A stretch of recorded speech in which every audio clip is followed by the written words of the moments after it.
Okay. Last Saturday night, BYU played Cincinnati, and they played them at Cincinnati. Okay. And as has happened at other games, and BYU won handily the Cincinnati game. What has happened at other games, there were fans, Cincinnati fans, I should say, who were chanting F the Mormons. Only they were using a different word. They weren't saying F. And this repeatedly went on for a while. Apparently, I think it was the athletic director and maybe the band. They announced over the speaker, hey, don't use derogatory language, be nice. Mhm. And of course, the rowdy college students paid little minds to that. As the cold winds of winter sweep in, there's nothing like the warmth of a comforting cup to help you slow down and unwind. This is the season. Let Postum be your cozy companion. Made from roasted grains, Postum is caffeine-free and rich with a smooth roasted flavor. It's the perfect drink for those quiet, chilly mornings. Whether you're curled up with a good book, sharing a laugh with loved ones, or simply watching the snow fall outside, a cup of Postum is the moment you have been waiting for.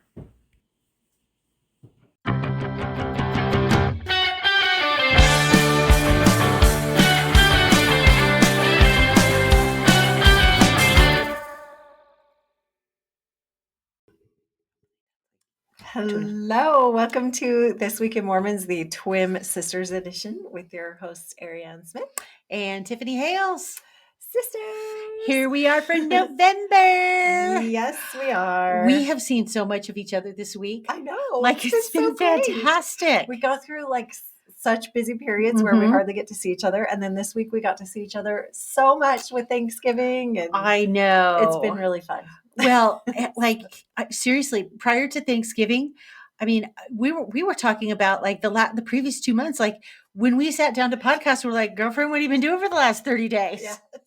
Because it's just been so crazy. But it started Wednesday night. You want to tell them what we did Wednesday night? Wednesday night. Wednesday night was so fun. We have a tradition. We like to do taste tests. Yes. So for this year's taste test, we decided we needed to test soda or fountain sodas, fountain drink sodas. We've done many a soda taste test with cans, but we decided it was time to do a fountain drink soda taste test and also a French fry taste test, fast food French fries, to see whose are the best. So we did, we had to do a McDonald's soda because people swear that McDonald's has the best Coke and Diet Coke. And we did a gas station Coke and Diet Coke, and we did a Sonic Coke and Diet Coke. And then we did French fries from the big three, Burger King, Wendy's, McDonald's, and then we threw in Sonic for fun. Yes. So it was very fun. The Coke test was very conclusive. Yes. The Diet Coke we need to try again. But the Coke test, you could tell distinct differences. And McDonald's was the clear winner. People are not wrong when they say McDonald's Coke tastes different. They're not wrong. Well, and what was interesting, I thought with the Diet Coke, I mean, I am a connoisseur of Diet Coke, so I thought for sure I would be able to tell the Diet Cokes apart. No, couldn't tell the Diet Cokes apart. But we have a theory on why that happened. My daughter poured the Diet Cokes, and when we did the Coke first, and we realized you could see the ice, so you could see whose was whose, because we were pouring them from a big cup into smaller little cups. And so for the Diet Coke, she said, well, I'm going to just strain out the ice. And I think that's what threw us off. You have to have ice with your Diet Coke. You do. To get the full effect. I don't know what it is about ice, but there is something about ice that changes the way the Diet Coke tastes. Yes. And so maybe that's why certain Diet Cokes taste differently, is because certain establishments have, like McDonald's doesn't have, I like to call the rabbit turd ice, the nugget ice, like what Sonic has. They have the big ice. They have the big ice. Which typically, I'm not a fan of the big ice. I'm not a fan of the big ice. But is that what makes their drinks taste so good? Maybe that is one of the keys to maybe it waters them down less. Yeah. So maybe they're crispier. Maybe that's crispier. Because, speaking of watered down less, when we did the Coke, not the Diet Coke, the Sonic was so watered down. In fact, I thought the Sonic was gas station because it was so watered down. And my kids said that about the Sprite too, because we also tried Sprites. Yeah. And they said the Sonic Sprite tasted super watered down. So. And see, I don't have a problem with the Sonic Diet Coke. I mean, probably at least once a week I'm getting a Route 44. I did it today from out and about. Well, anyway, so that was really fun. And after that, I just sat at your house. Your older kids had left. They went to go watch a Stranger Things marathon. Yes. It was just your little kids and you and me and your husband. And I just sat in your family room and we were, what was I there for? An hour and a half. And we just sat caught and up. visited. Yeah. And I was just like, I left going, dang, when is the know. last time I did that? Neither one of us had nothing pressing the next day. You were not like, my kids need to get in bed because they have to go to school. We knew it was Turkey Day the next day. It was seriously fun. so relaxing. We need to hang out more often. That's the moral of the story. That is the moral of the story. Besides podcasting, which is always fun. But part of it was like hanging out without time constraints. Yes. I think that is honestly the biggest challenge is the hangout without time constraints. Usually we see each other. It's super quick. Yeah. We're passing off things. Exactly. Or I'm getting your help with something. Yeah, exactly. No, it's like I'm using your sewing machine. It's, what's the word I'm looking for? It's triage. Yes, we are doing sister triage. You're helping me with Dance Mom stuff. I'm helping you with whatever. Whatever. I'm always borrowing stuff from you. You pay me in earrings. We're just helping each other get through life. Exactly, because that's what you do as sisters. So it really, like our day-to-day interaction, or not even day-to-day, our normal interaction feels very triage. Yeah, it does. So that was Wednesday night. And then your family came over for Thanksgiving on Thursday, which this is a tradition I think we've done almost every year since you moved here. Yes. And it's so great. Oh, it's the best. You make the same half of the meal every year. We make the same half of the meal every year. We don't even have to discuss. It's just like, are you making what you usually make? Yeah. Okay. Yes. What time's dinner? That's our biggest debate is what time is dinner? And so since I have a much more bigger open space in my house and we had 15 people yesterday, y'all just happily camp out over here and we eat dinner together and the kids hang out and we always play a new game. Yes. Oh, tell them about the new game that you brought over last night. This should be my favorite thing for the week. Oh, well then, think of that. Do you want to wait till favorite things? I will use this for my favorite thing. Use this for your favorite thing. I was going to use the show, but I'm not all the way through the show. Okay. And last time I recommended a show, I wasn't all the way through. It went dark, like real dark. So let me wait till I get through that show before I fully endorse it. Fair enough. And then, of course, we are podcasting today. Yes. So I do have to say, now we had 2 weeks ago. I have to explain what happened 2 weeks ago. So 2 weeks ago. Right. Yes. Like, where were we 2 weeks ago? No. You were supposed to podcast 2 weeks ago. I was supposed to podcast. With Darren. Okay, so we skipped a week where we didn't release a podcast. And let me tell you all listeners, let me tell you what happened. No, I have not fired my husband. In fact, even tonight he was like, do I get to participate? And I was like, well, yeah, come in and be the third wheel.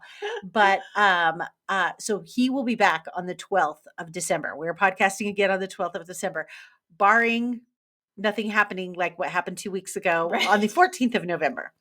It was literally 8:30 at night. I had correlated all the stories. I was just reading, hitting a few highlights. We were seriously probably 5 minutes away from sitting down to podcast. And my phone rings. And it is my 18-year-old daughter. And she has just finished about a 12-hour shift at Chick-fil-A. She works at Chick-fil-A. She is headed home. A guy runs a red light and T-bones her. And so, of course, podcasting got put on the back burner. We went to the accident site and in the phone call, I'm like, are you okay? And she says, yes, I'm fine. And so I assume that she got T-boned on the passenger side. She has a very small car. It used to be my car. It's a Mazda 3. I arrive and she has been T-boned on the driver's side. And she walked away with one little scratch on her arm. It's amazing. So the side airbag went off. Of course, the window shattered and one piece of glass from the window, she was wearing a fleece jacket that was her work jacket. One piece of glass cut through the fleece and cut her arm. If she hadn't had that fleece jacket on, I think her arm would have looked like cottage cheese. So yeah, it was very, very, very much a miracle. So anyway, we were a little rattled after that experience on Friday night. So we didn't exactly get podcasting done. It's crazy. It was that so was crazy. Your second daughter to get hit by a red light runner this year. Yes. Well, my other one. Was that in this year too? Yeah. So Katie got hit a couple of weeks ago. Lauren in June, she was down in Logan. She was stopped at a light. The light was red. She was waiting to turn left. There was a car coming the opposite direction. This was on a state highway. So, I mean, he's traveling, 45, 50 miles an hour on a state highway. And it was an 18-year-old kid who alleges he fell asleep in the afternoon. I kind of think it was texting, but he alleges he fell asleep and smashes right into her front end. The hit is so violent, it pushes her into a big old Dodge Ram behind her. Not only does it total her car, it totals the Dodge Ram. That's how much force. She didn't even have a scratch. She walked away without a scratch. They were both in Mazdas. She was in a Mazda 30 or CX-30, and then my daughter was in a Mazda 3. I am here to tell you I sing the praises of Mazdas. This is great news because my teenage driver drives a Mazda. Yes. Although it is a very old Mazda, so I don't know if it has all the safety standards that yours did. Anyway, so I'm 2-0 for destroying Mazdas this year. Yikes. But they have held up very well in a crash. Good to know. Anyway, so yes, that explains the absence that Darren and I had 2 weeks ago. I have not fired him. He's jonesing to return. We'll be here on the 12th of December. And so anyway, it was kind of a shame because, I'd pulled all the stories, put the outline together. That's the hardest part. I know. The recording is the fun part. Work. I did all the work and then we did get a podcast. Anyway. Well, should we do stories? We have a lot of stories this week. We do. We thought this week would be slow, Thanksgiving, and there was a lot of breaking news last week. There was. But there's more. There's more. It's been a busy week. And not so much breaking news, but just interesting news. News, twists and turns. So yes, we do. We've got a lot to talk about. All right. The first thing we need to lead off with, we're gonna do a bunch of sports stuff tonight to start off with. We are typically not the sports podcasters, but what do? Sports stories come up. There's things that we like. We're gonna do them. Okay. Last Saturday night, BYU played Cincinnati, and they played them at Cincinnati. Okay. And as has happened at other games, and BYU won handily the Cincinnati game. What has happened at other games, there were fans, Cincinnati fans, I should say, who were chanting F the Mormons, only they were using a different word. They weren't saying F. And this repeatedly went on for a while. Apparently, I think it was the athletic director and maybe the band. They announced over the speaker, hey, don't use derogatory language, be nice. And of course, the rowdy college students paid little mind to that. So there has been a little bit of fallout from that. There's been some chatter. And this was so interesting because my husband and I were just talking about it Saturday before the game started, because BYU has been donating as they travel to these cities. They did it like when they went to Texas. They rallied and donated to some cancer. Wasn't it? Well, it was the barber for the Texas Tech team. That's what it was. His wife I think his wife had cancer. She was suffering some medical stuff and had some rather enormous medical bills. And they raised hundreds. Right. They raised several. Like, I don't know if it was 6 figures they raised for her, but it was, I don't know, $40,000, $50,000, $60,000. They raised a chunk of change. The BYU alumni down there that organized this raised this chunk of change that they donated to this person who is the barber for the Texas Tech football team. Right. And before this Cincinnati game, the official church donated to the food pantry in the town. Yes. Well, for the students. So they donated 27,000 pounds of food, and it came from the church. But it was also organized by the alumni chapter in that area. So what happens is when BYU goes on the road to play at these particular places, there's alumni chapters everywhere if you're a BYU member. The alumni chapter will organize some sort of giving event.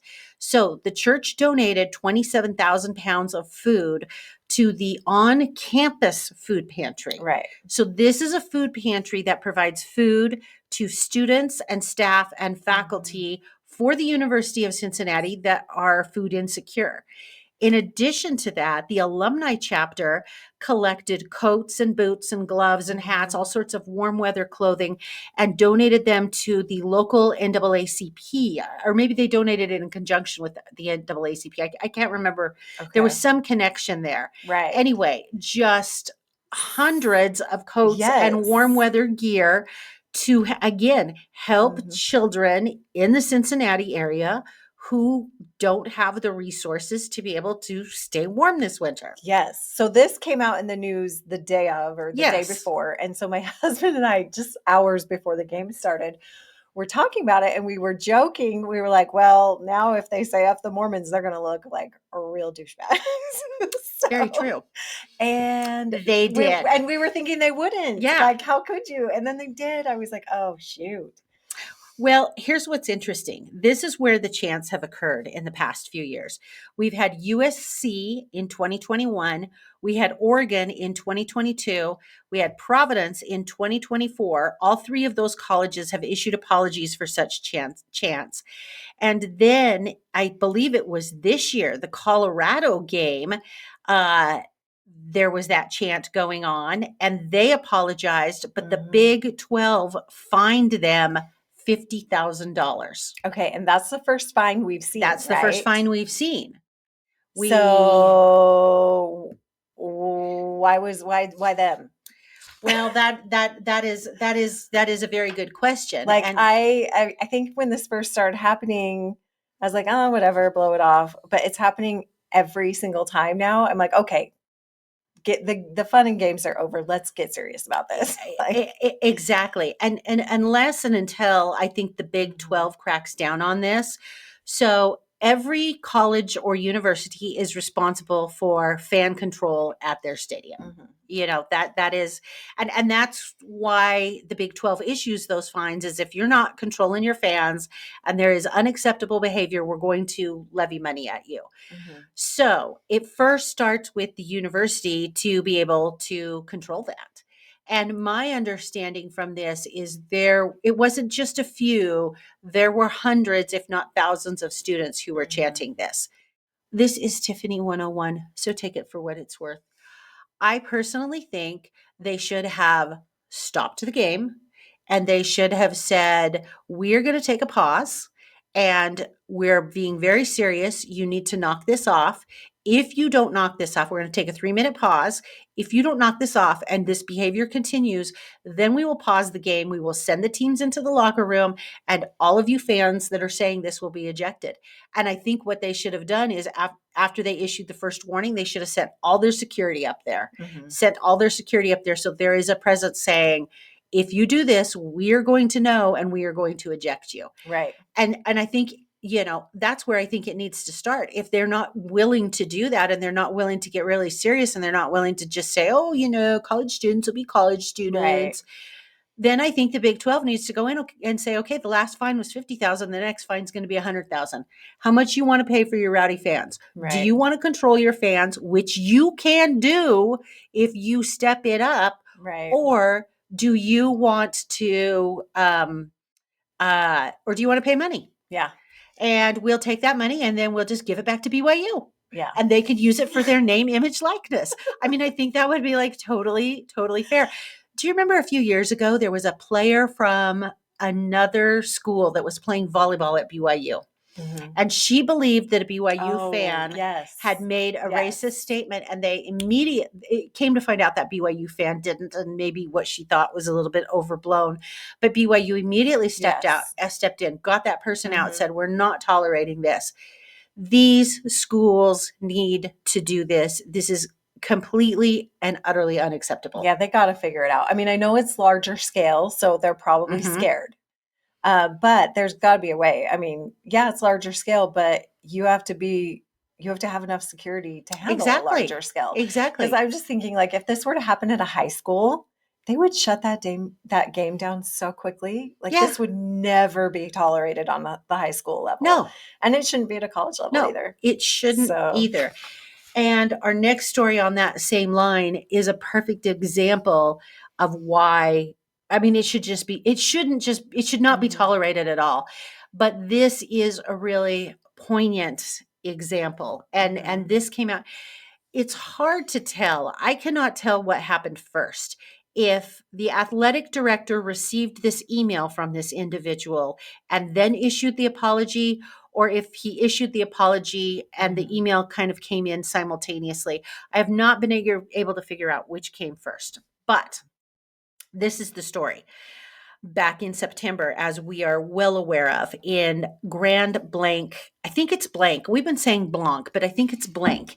In Grand Blanc, Michigan, that is where we had that tragic incident at the sacrament meeting where the gentleman drove his vehicle into the building, then got his gun out and started shooting people. So one of the people that was shot was a gentleman by the name of Jared Hicken, and he had his 5-year-old daughter with him. He and his wife Brandy, they were running for their lives. He had the 5-year-old daughter. Brandy had the 15-month-old baby and the 3-year-old. When he was struck by a bullet, their 5-year-old daughter was struck by a bullet, and Brandy was grazed in her back with shrapnel. Jared is a medical resident. They have a residency program there at the University of Michigan, close to where they were. And so this was obviously a very traumatic event for them. Now, before this event in September, they had planned to go to this BYU Cincinnati game. I believe they are from the West. They moved out to Michigan for his medical residency. They are big BYU fans. It was an opportunity to drive 4 hours and be able to see BYU and root their team on, and they thought that would be really fun. So they already have this planned. So the day of the event, they travel to Cincinnati, and Brandy. So what had happened was they are in the stands when this chant goes on, and it is deeply and personally affecting them, Right. especially Brandy, because they had been the victim of this religious bigotry and this religious hatred. She said even she was already having anxiety. Is she already having anxiety even going into it, Yeah. just because it's a big crowd and she hasn't been out much yet since the church incident. So, and they're trying to get their lives back to normal, which again, you'd understand. So they go there, they hear this chant. It's very, very unsettling to them. By the time she gets home, she's firing off an email to the athletic director for Cincinnati. And she writes very, very eloquently. And she says, I want to provide you a little bit of background in order to portray the strength and courage it took for us to travel to this event and really try and enjoy ourselves. You see, just 8 short weeks ago, while attending church, we were attacked at our place of worship simply for being Mormon. And then she describes what had happened, and she describes coming to see the game, and that, they know that they can't live in fear. And she said, this is not a new chant. It's not specific to your university. It's a chant she's heard before. But having been quite literally targeted, attacked, chased, and shot at simply for being Mormon, it was disheartening. It was crippling. It was personal. It was unacceptable. And she said, while I did hear the announcer give a warning over the speakers at the game, such chants will not be tolerated. It was simply that, just a warning. It wasn't just a few fans. It was 10, possibly hundreds of university students chanting. And so she encourages, or she actually begs the athletic director. She says, remove them from the game. Don't let them come back. Educate them on the seriousness. And what was really interesting is she says on the shuttle to and from the game, she said there were people ranting about Mormons and how awful they were and how they paid off the refs. And she said, I kind of expected that on the shuttle. I was fine with that in the shuttle. It's just when I'm in the stadium during the game, I shouldn't have to be subject to that, and explaining the trauma that went with it. And it was, I was just so impressed with her for writing this. It was so poignant. It was so timely. It really just ties it together. Again, right now, I am super disappointed in the Big 12. Come on, step it up. Yeah. Big 12 has remained silent on this, and I think Big 12 has to step it up. I think you're right. It needs to come from the top down for schools to have a fire lit under them. Completely agree. So, all right. Okay. Well, speaking of which, let's stay on sports for a minute. This is so fascinating. Currently, right now, the BYU football team is ranked number 9. and the BYU basketball Or team, football's ranked 11. football's ranked 11, excuse me, Mhm. and the basketball team is ranked number 9. When is the last time that BYU had 2 teams that were Like in the top 15? in the top 15? Have we ever? I don't know. This seems like a moment. It does. It seems very much like a moment. Enjoy it while it lasts. Exactly. I didn't pull the story tonight, but there is a really interesting piece in the Deseret News that came out yesterday on AJ. I'm going to mispronounce his last name, Kansas, something like that. He's a freshman. He is the BYU star basketball player right now. They expect him to only play for a year before he turns pro. And really great write up on him and kind of what a down to earth person he is and why he chose BYU. So that's all I'm going to say on that. We're not going to discuss that tonight, but Salt Lake Tribune had a very interesting article. Talk about the Salt Lake Tribune's interesting article that is sports related. This is fascinating. So the Salt Lake Tribune did an article on how 2 of BYU's football recruits, Ryder Lyons and Brock Harris, will serve 1-year LDS missions.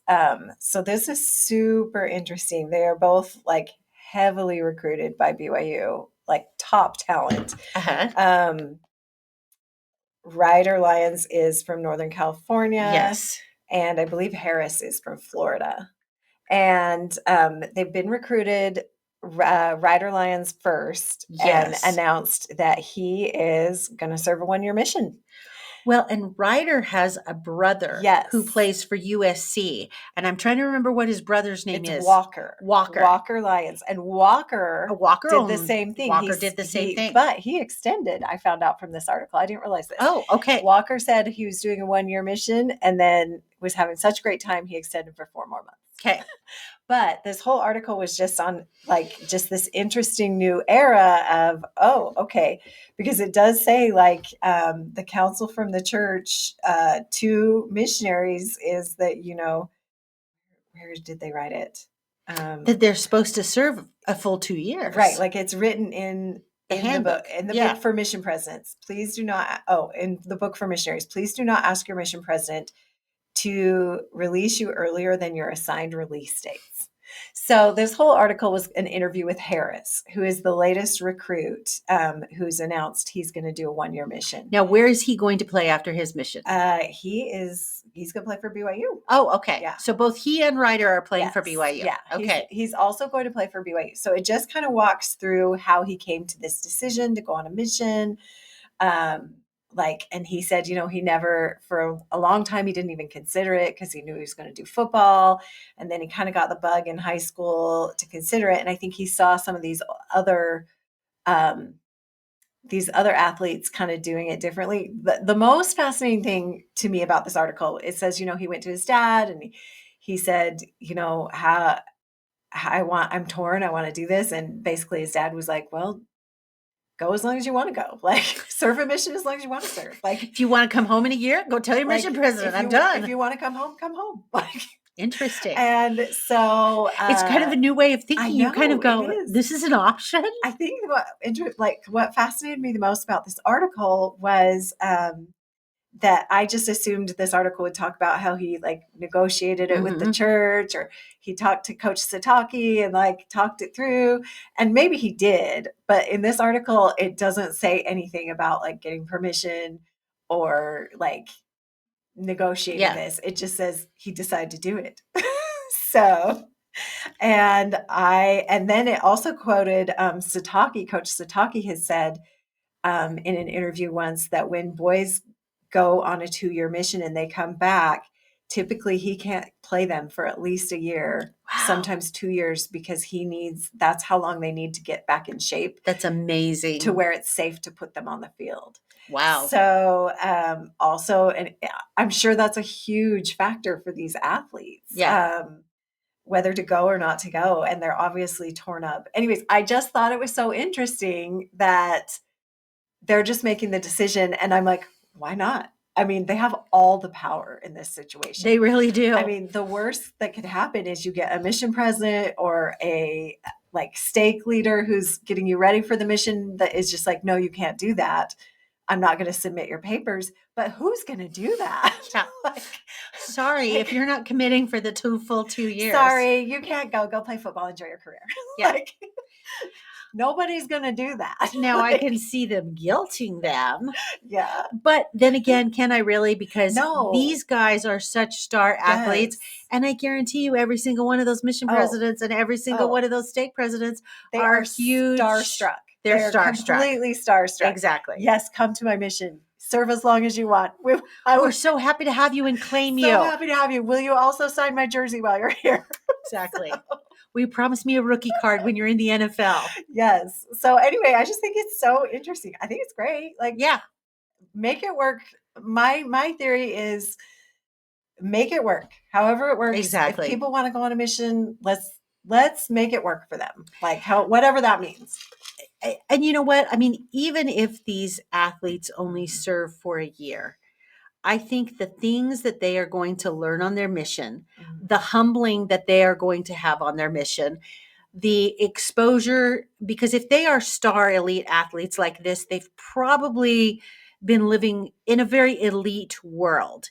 And so the exposure that they are going to have on their mission to other people and other cultures outside of this highly intensified, focused football arena for these two, because you don't get to that level of football if this hasn't been what you've been doing since you are 5 years old. They've been living a football bubble for sure. Exactly. So yeah, I think it'd be great. I think great it's life experience. Great life experience. And probably their last chance to do it, before they really do start a career.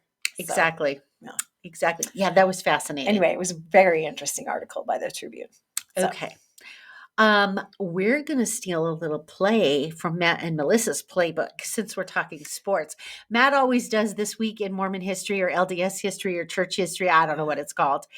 We're going to do a This Week in BYU Sports History. Look at us. Look at us. Who would have thought? I know. This story means a lot to me. And I will tell you the story and then I'll explain to you why it means a lot to me. Okay. So yesterday, Thanksgiving was the 27th of November.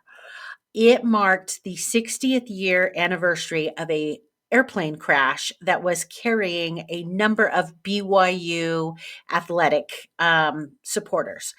So back in the early 60s, I know you find this hard to believe because we've always lived in a world where BYU has been relatively successful when it comes to sports, especially these days. Back in the 60s, BYU was a nut and burger. Like, BYU sports was like, it was laughable. And so there was a bunch of BYU alumni who they were doctors and lawyers and businessmen, and they wanted to essentially dump some money into the athletic program and start building the BYU athletic program. So they formed this group called the Cougar Club in 1964. I'm sure have you heard of the Cougar Club? I never even heard of the Cougar Club. I think it's been morphed into probably something else by now. I remember hearing the Cougar Club when I was growing up because our dad, as you know, listened to BYU sports on the radio endlessly. And they would always be talking on the radio about the BYU Cougar Club. Again, I'm sure it's morphed into another name now, but that was the founding organization for alumni who wanted to support BYU athletics. Top donors. Yes, top donors. These are the people that are funding our current recruits. Exactly. Well, and I think anybody can be a member, but yeah, I mean, this started in 1964. Okay. So by the time 1965 rolls around, BYU actually has like a halfway decent football team. They are headed to its first ever conference championship. Okay. So BYU is going to Albuquerque, New Mexico. This was the Western Athletic Conference. Oh, the WAC. I know. That in a long time. Talk about a blast from the past, the WAC. So they are going to the first ever conference championship. So the team is already down there. So these, there's 8 individuals who live in the Salt Lake area. They charter an airplane from Eddy Air. And so there's a total of 13 people on the airplane. There's 5 crew. There's 8 passengers. They leave the Salt Lake airport. They are headed down to Provo because in Provo, they are going to pick up 20 more fans, including the university president, Ernest L. Wilkinson, aka infamous Wilkinson Center. And they are all then going to travel to Albuquerque, New Mexico. However, they do not make it. When they hit point of the mountain in the Camp Williams area, they are flying without radar. The pilot misjudged the altitude and terrain, and the plane crashed into the rolling hills above Camp Williams. That's So crazy. I never heard of this until you mentioned it. we were talking about it You yesterday. mentioned it at Thanksgiving. I was like, what? So the 5 crew members passed away, and the 8 people, the 8 athletic club members, founding Cougar Club members from Salt Lake City also passed away. What was really fascinating to me is our parents would have been at BYU during that time period. And I'm sure our dad was freaking out about them being in the conference championship. And I never heard him tell this story. And it's one of those things where you're like, darn, I wish I could ask him. I know, if because he remembers it. I'm really curious, because I'm sure he did, because it was a huge deal. And so after the plane crashed, one of the people on the plane, her husband passed away, and she sent a telegram down to the players, and she said, I want you to finish this game. I want you to finish the season with victory. My husband had been waiting with great anticipation for this great game for many years. He was pulling for your victory. Please do your best to see his wish fulfilled. I can't remember if it even says here if they won it or not, but in any event, 60th anniversary of this plane crash left 35 kids without their dads, and about half of them were under the age of 11. Oh my goodness. So these children that grew up without a father, which is where I have the connection here. So when I lived in Provo, my neighbor across the street was a woman by the name of Susan Parkinson Jackson. And her father was one of the individuals that was on this plane. Oh my goodness. And she was less than 11 years old. I'm thinking she was about 8 or 9 when her dad passed away in this plane crash. Obviously, like, completely devastating for her family. I think her mom was left with, I think they had 4 or 5 kids by then. Her father was a doctor. He was a surgeon in the Salt Lake area. Wow. And so it was interesting to have discussions with her about this impact that it had on her family. And again, it's kind of funny because I literally had not talked to Sue in probably 10 years. It's been a while since I've seen her and talked to her. I ran into her son in the grocery store about 2 weeks ago, and he said, my parents are coming up here for Thanksgiving. And I said, oh, I'll reach out to your mom. We were able to connect. She had a bit of time. We went to lunch together. Not only was she my neighbor, we served in a Relief Society presidency together, which is obviously very bonding, but she was such a crucially good friend to me during my divorce. Somebody that the Lord put in my path, and somebody that I cannot see for 10 years, and we pick up just where we left off. And so I saw her, went to lunch with her the day before Thanksgiving, not realizing that this was approaching the anniversary of her father's death. And then I read this article the very next day. So I sent her a sweet little message and just said, hey, I read this article. But what is really interesting is there is a documentary. So BYU has this series called Deep Blue, where they kind of explore all sorts of things sports related. They did a 7-minute documentary on this. Back in October, they took 100 of the surviving family members from these accident victims and took them to the crash site. And many of them had never, ever been to the crash site before. And so there is a 7-minute documentary on that. I highly encourage you to go find that documentary. It was so good. Did she go? I don't know if she went, because we didn't even have that discussion. We didn't talk about it, yeah. They interviewed her brother in the documentary, and so I presume her brother probably went. But go watch the 7-minute documentary on Deep Blue. It's fascinating. That's really interesting. Anyway. Stories that I have never heard before. I know. So. Okay, what is next? Oh, the mission change. The mission change. So Matt and Melissa hit on this last week. It broke last. Wait, did we skip one? No, yes, we skipped. Oh, we didn't. Well, go ahead and talk about the mission change, and then I'll talk about the next documentary. Okay. All right. So Matt and Melissa talked about this last week. There's another new article out, this one also from the Tribune, right? On how LDS women serving missions at 18 might impact colleges, marriage ages, and birth rates. These are all like such interesting things to think about with the domino effect of this mission change. And this article was different than my initial thoughts. My initial thoughts to you that I mentioned when it first happened. I'm so glad it happened. I think it's great. I think we've all been waiting for years. Like, why was this not a thing? But my initial thoughts were, I wonder if this will affect girls' education. Mhm. Because I don't know. Girls, well, my view is, are we still behind as women on our education in the church? And maybe we're not. Maybe that's Yeah, just in my head. I don't know where we are. But my initial thought was, will this, if more girls go on missions at 18, will it affect like the future of their educations? Like, will it make it that much harder for them to get through school with like career path in mind, versus if they went straight into it and got an early start and didn't do a mission? Because I think this will definitely up the numbers of sister missionaries for sure. And will that be an issue? I don't know. My initial thought was, I don't know if that's an issue, because I feel like when girls get married in college and they're not done, sometimes that can derail things. And so if they're already behind on education they missed during mission, will it derail it? That was my thought. Other people are not thinking that will be an issue. So I am curious, what are other people saying? At least according to the Salt Lake Tribune. According to the Salt Lake Tribune, they talked to Susan Madsen, a Utah State University professor, founding director of Utah Women in Leadership. And she said that she does not think it will affect academic outcomes. She actually thinks it will help academic outcomes.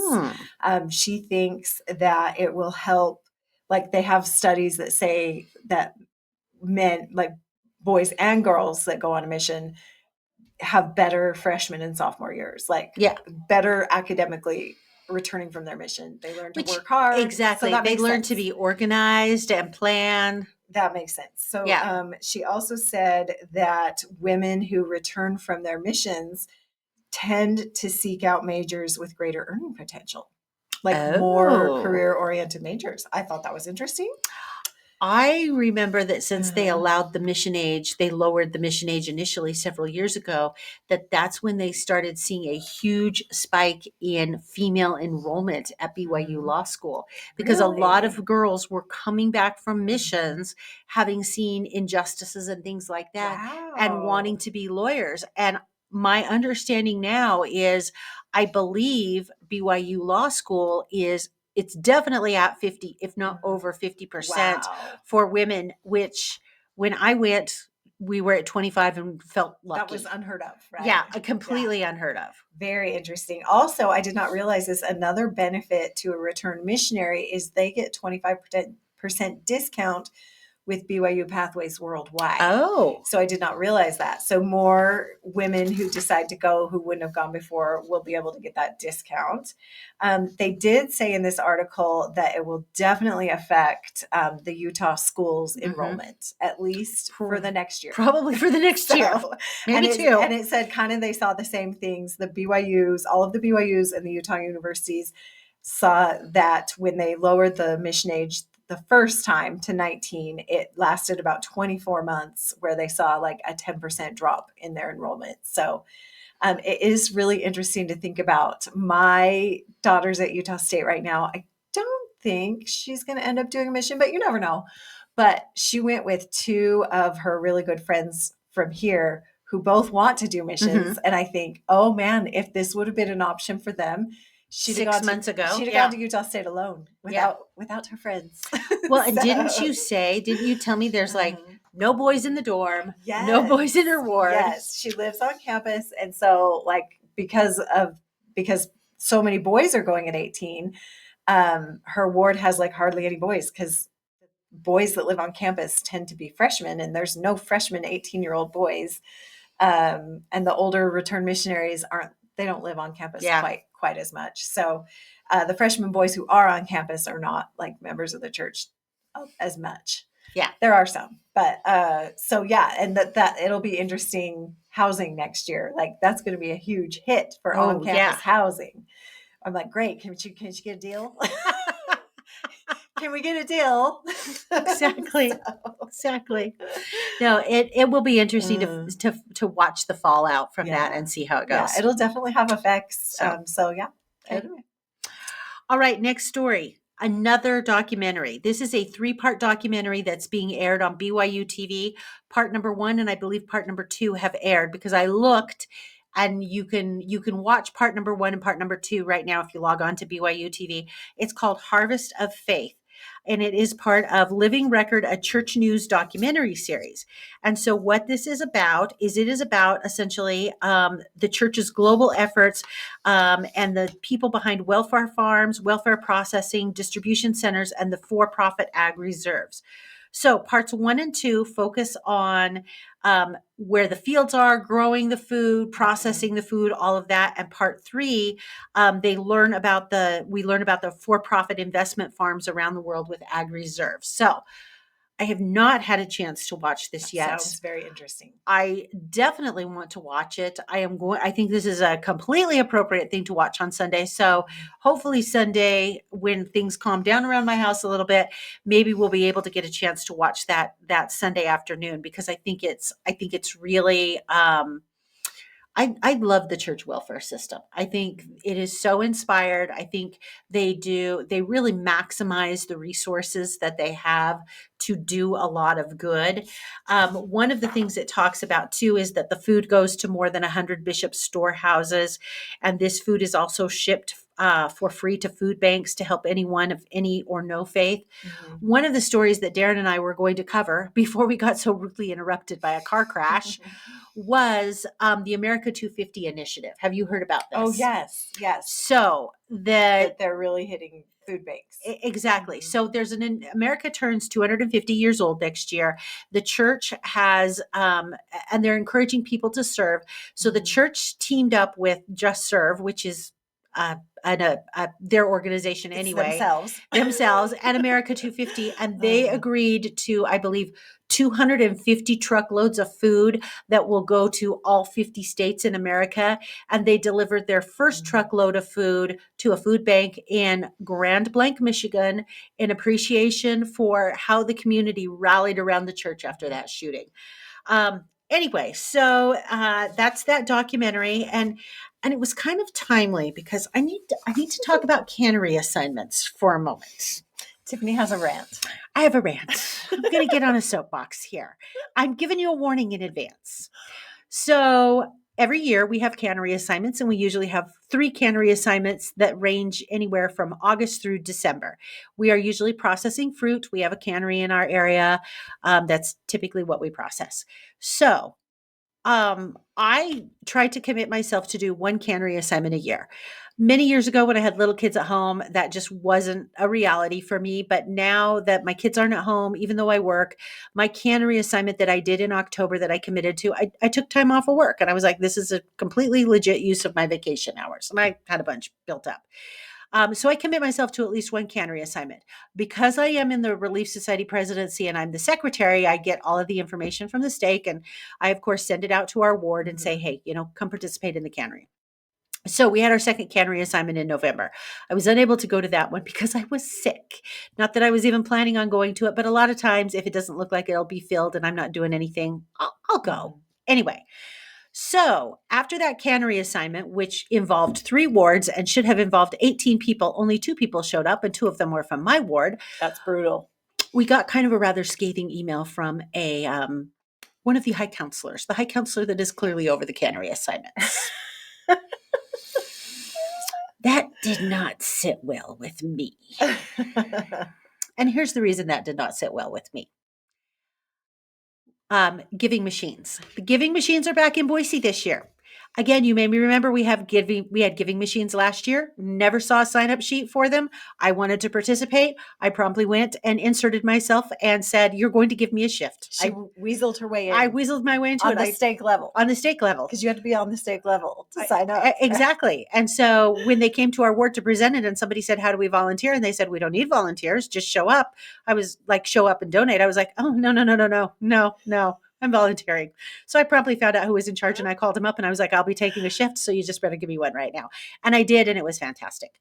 So never saw sign-up sheets this year for this year's giving machines.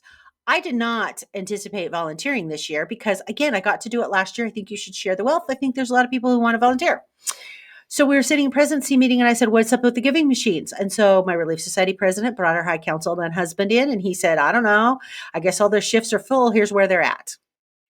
So what that tells me is our stake, I don't know, probably, certainly they weren't sending sign-up sheets around to volunteer. So I don't know how they found their volunteers.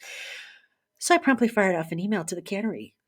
The cannery guy. The cannery guy. And I said, look, I have some thoughts. Here are my thoughts. My thoughts are this. Going to the cannery is not a fun volunteer assignment. Yet I do it. I believe in it. I'm fine with it. Last year, a fun volunteer assignment is Light the World. We had no opportunity to volunteer for that last year. I inserted myself. I volunteered. Again, we've had no opportunity to volunteer for it this year. I don't intend in inserting myself because I think others should have that opportunity. What I said to him was, I find it rather ironic that we get these emails about cannery assignments, the not so fun volunteering assignments, but we're never given the opportunity for the really fun volunteering assignments. So I suggested to him that if he wished to have more participation in the cannery assignments next year, that perhaps the stake ought to consider if you signed up and completed a cannery shift that you'd get first dibs at a Light the World volunteer shift. Because I would be willing to put hard money on the table. I would be surprised if any more than maybe one or two of the people who are volunteering for Light the World have actually completed a cannery assignment this year. All right, I'll get off my soapbox now. I love this idea, though. It makes sense. It does make sense. It makes sense. If you are going to go and show up and do the crappy cannery assignment, then give the people an opportunity then to sign up and do the fun one at Light the World. And, it should be a reward for doing the crappy assignment. Yeah. And again, you don't have to go do the Light the World one if you don't want to. If you've done your cannery assignment, it's just an option for you. And the stake gets the sheets. They know who signed up because in his email, he screenshotted the sheet of who was there that night. So the stake gets the sheets. They know who's going to the cannery. This would not be hard to manage. I think it's a brilliant idea. Okay. Seems fair. Probably going to get fired from my stake. Well, you're definitely not getting a stake calling anytime soon. Oh, I never was. And guess what? That high councilman, I fired that off about 10 days ago. He has not had the courage to respond to me. He ghosted you? He ghosted me. For rude. Well, I am in no way, shape, or form surprised by that. Because, again, I'm going to make a sweeping generalization. That sometimes men in the church get a little off-put when a very strong woman maybe sends them an email saying, here's just a suggestion, a strongly worded suggestion.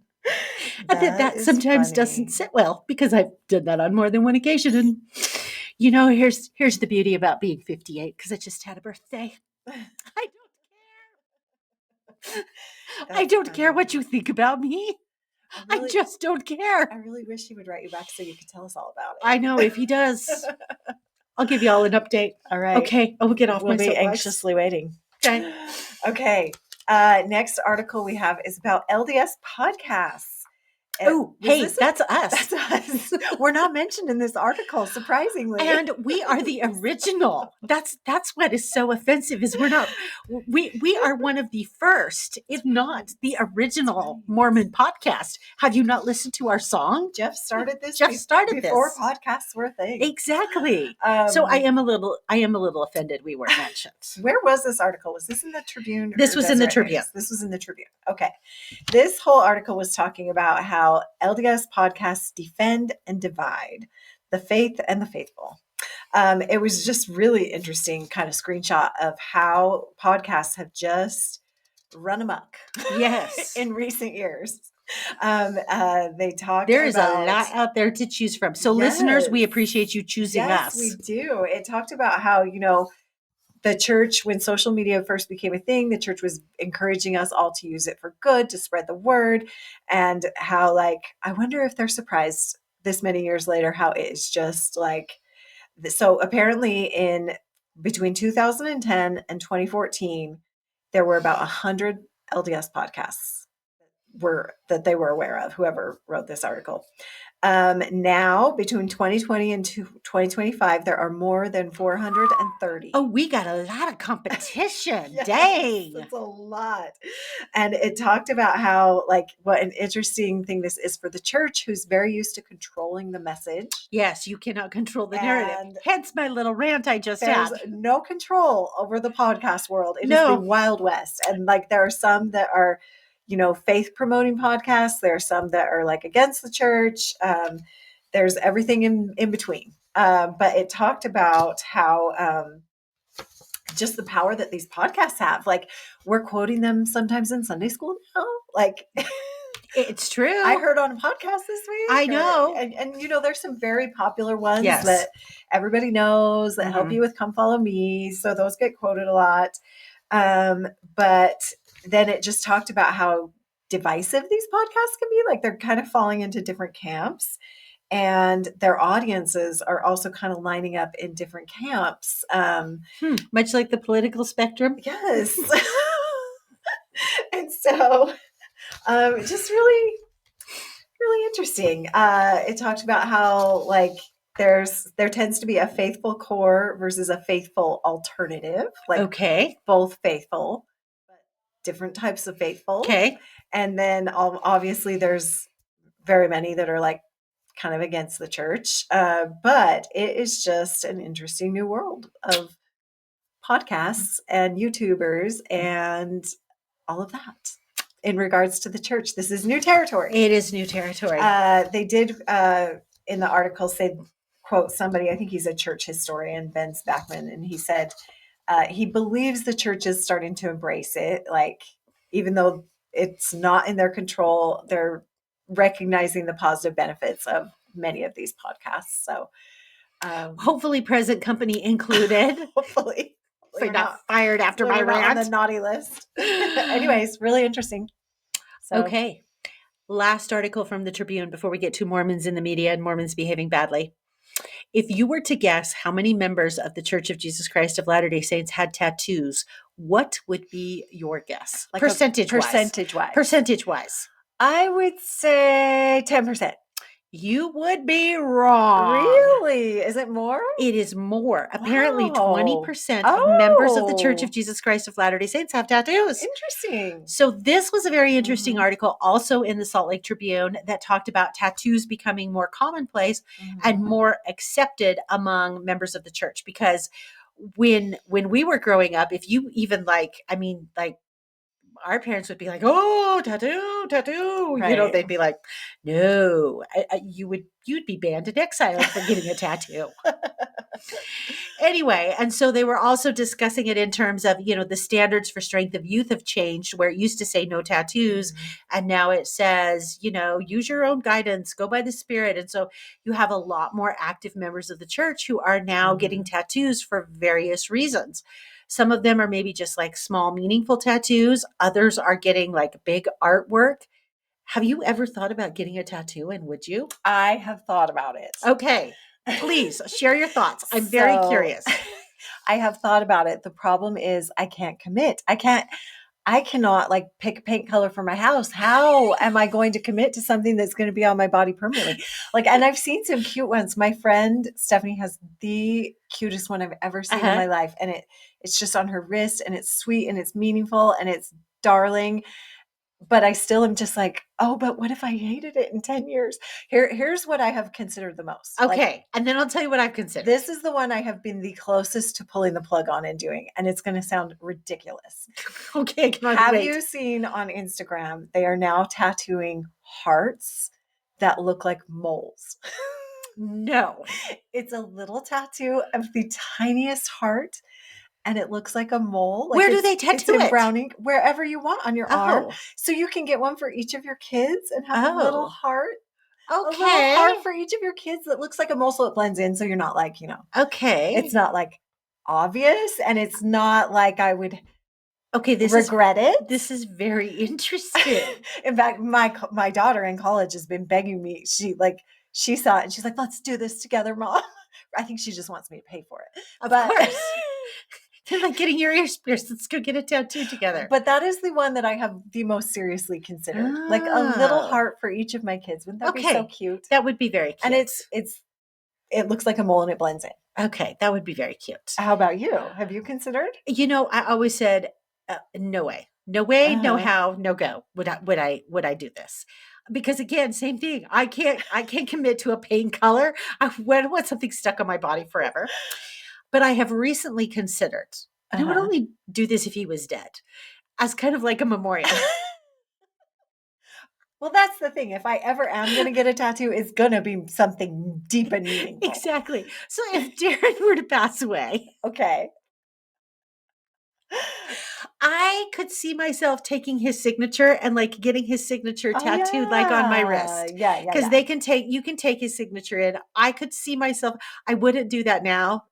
I don't know. That'd be weird. But I don't know why it's weird now.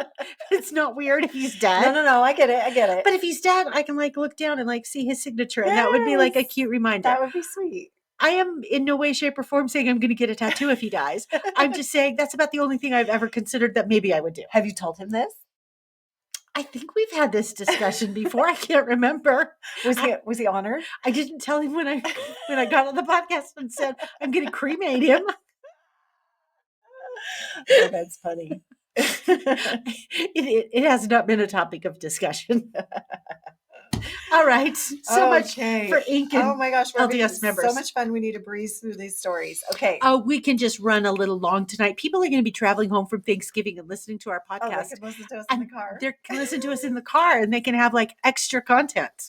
Put us on double speed. You'll get through it. Oh, trust me. I've been talking on double speed tonight. If they put me on double speed, they'll really be in trouble. Okay. Next article. We've got Mormons in the media. Yes. Next article, Jen Shaw, housewife of Salt Lake City. If you do recall, she was arrested for fraud and like taking advantage of elderly. Because wasn't it season 2 when the feds hunted her down during filming? She was arrested on the show as they filmed. It was one of the greatest housewife TV moments of all time. It really was. Salt Lake City has produced a number of greatest housewife TV moments of all time. There's a reason it's the most popular franchise. It's true. Anyway, so she was arrested a few years ago for fraud with her business, taking advantage of elderly people, taking their money, etc., etc. It was just announced she was supposed to serve a 6-year prison term, and it was just announced that she is getting out early on December 10th of this year. So she served like 2 years. 2 years. 2 years. Just shy of 2 years. Yeah. She's getting out for good behavior. Wow. And participating in prison programs. Wow. And she does still have to pay restitution, and they said she's expressed remorse and she's been making her restitution payments. So she's currently in Texas.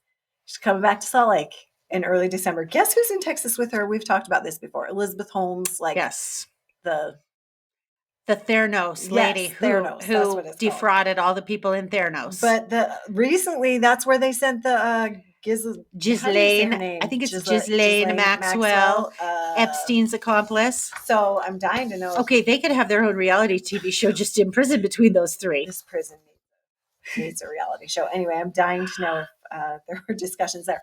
But the big question is, will she come back on the Housewives? And we do have to say, Jen Shaw was actually raised. She's Polynesian. Mm-hmm. She was actually raised as a member of the church, and then she married her husband, who is Muslim, and she subsequently converted to being a Muslim. And her husband is a coach for the University of Utah football. So that's our Mormon tie right there. Yes. So we are thinking this would be Bravo's best decision ever to bring her back to Real Housewives. My gosh. But apparently that would be like ratings gold. Manna from heaven. Andy Cohen has said no, never, but I don't know, never say never. Andy Cohen said he never wants to speak to that woman again. And Andy Cohen is kind of like, he's the big man in charge. I think he's definitely has a lot to say. I think there may be executives above him who could say, well, Andy, I guess you're going to have to suck it up and speak to her. And then there's the whole question of how does the cast react if she comes back? Now, they're not currently filming right now, but I would be so curious. Nobody has commented on social media about of the current cast about Jen Shaw getting out of prison. And there's 4 members of the current cast that were on the cast with her. That watched her get arrested. In front of their very eyes. So anyway. Okay. Well, that'll be interesting. Okay. Next, Mormon in the media. There are rumors that Letitia, who was on The Bachelorette, member of the church. And you talked highly. You watched her Bachelorette season. We like her. She did great. She's a sweet girl. She represented the church well. Her parents were lovely. Mm-hmm. There are rumors that she is going to appear on the next season of Secret Lives of Mormon Wives. Because it has been renewed for season 4. Breaking news. You heard it here. And there are rumors that she has been spotted filming scenes with the some cast. of the girls. Apparently she's friends with a couple of the girls, with Layla and Miranda. And nobody knows, like they haven't officially released an announcement about this. Nobody knows if she'll be a main cast member or like a friend. They bring on people who are like friends who are make a few appearances but aren't on the main list. So nobody knows for sure, but I'm a little worried about her. I don't think this is her crowd. Well, and I, having not watched The Bachelor, having no knowledge of her, other than what you've told me, I have no opinion on that. Although it doesn't surprise me because Bachelor is an ABC Disney-owned product, and so is Secret Lives, and they have already tagged Frankie Paul, Taylor Frankie Paul, mm-hmm. to be their next Bachelorette, and we always kind of thought Letitia might be a Bachelorette, right? But rather than do that, could they potentially be throwing her on Secret Lives of Mormon Maybe Wives? They're throwing her a bone, like, okay, we're not going to let you be the Bachelorette, but you could be on this show. We're gonna cross over you here. I don't know. I don't love this for her. Based on what you've told me, I don't love this for her either. She's such a sweet girl. I hope she survives. Yeah, because those women are ruthless. Yeah. Anyways, we'll keep you updated. Okay. All right. We have a Mormon behaving badly, and it's a doozy. It's a doozy. So there is a gentleman by the name of Wade S. Christofferson. He is 72 years old. He lives in Dublin, Ohio, and he was arrested when he was in Utah, and he was booked into the Salt Lake County Jail on a number of child sexual activity and exploitation charges. He was charged by the feds for both incidences that occurred in Ohio as well as Utah. We will spare you the details. One of the reasons that this is notable is he is the younger brother of D. Todd Christofferson. And so it's gotten a lot of press, more so than these types of arrests typically do, because of the relationship to a member of the Quorum of the 12 Apostles. There has also been a lot of chatter online, none of which I have been able to confirm one way or another, that perhaps there is a significant history of this and that he had done this earlier, maybe not been convicted, but been excommunicated and then rebaptized. I don't know whether that chatter that's out there is just that chatter. I don't know if it's fact or fiction, so we're not going to say one way or the other till we get some more information on it. But it sucks, and it sucks for those victims, and it is an awful thing, and it's just sad. Yeah, that's really awful. Yeah. So, ew, ick. Let's go talk about our favorite things, because that's just kind of a yucky way to end what has been a really good show. And those are the kinds of Mormon behaving badlies that we don't like. We want the. I don't like those. I want the ones, funny ones. I want the ones where people are being stupid. Not sad, where there's a victim whose life is impacted for the rest of his or her life. Yeah. I want somebody who just says or does something really ridiculous that I can make fun of them for. Yeah. All right. Favorite things. My favorite thing, I was going to do the game. Yes, the game. So this game is called So You Think You Know Me? No. Yeah, I think that's... Here, how well do you know me? How well do you know me? I don't know. Let me look it up. Now I'm going blank. I'm going blank under the pressure. This is a game that was made by Brooke Romney. She is another church influencer. She is the one that created the book 10 Manners, Modern Manners for Teens. Modern Manners for Teens.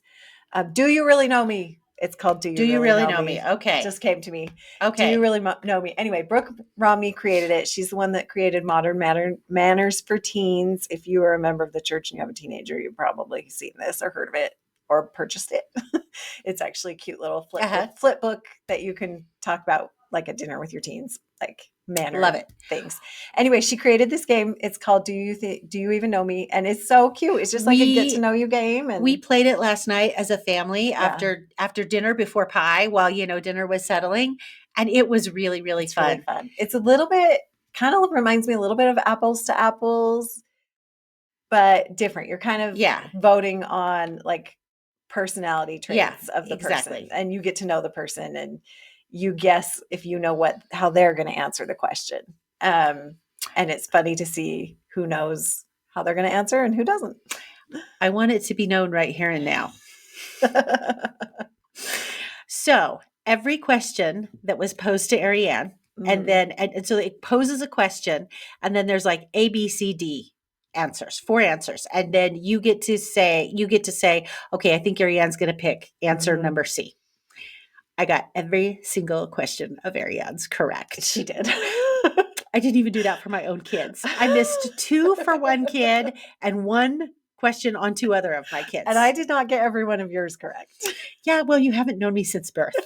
I've known you since birth. I am quite proud of the fact. She's very proud of this. I'm giving big sister energy here. There's major big sister energy. That I predicted every answer she had. Yes. She knows me very well. I do know you very well. I don't even know if my husband could have gotten all of those correct. It's a great family game. It was totally fun. It's fun. And totally you can play it with a lot of people, which also makes it fun. So, it does. All right. What's your favorite thing? Okay. My favorite thing is an early Christmas present that 2 of my daughters gave to me. Okay. I'm so excited about this. The Ulta mini brands. So if you are familiar with mini brands, they're these little spherical balls that you buy and they have like little tiny things inside them. They're technically for kids, but girlfriend here is quite obsessed with them.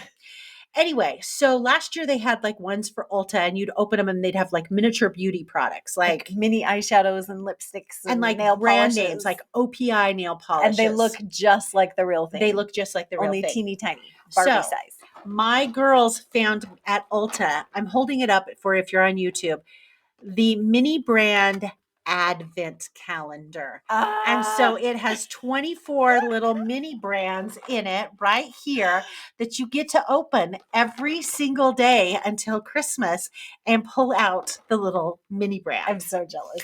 And so this is so cute. I've got a shelf right over here where I keep all my little mini brands in my home office here so that, I have happy things to stare at while I'm lawyering.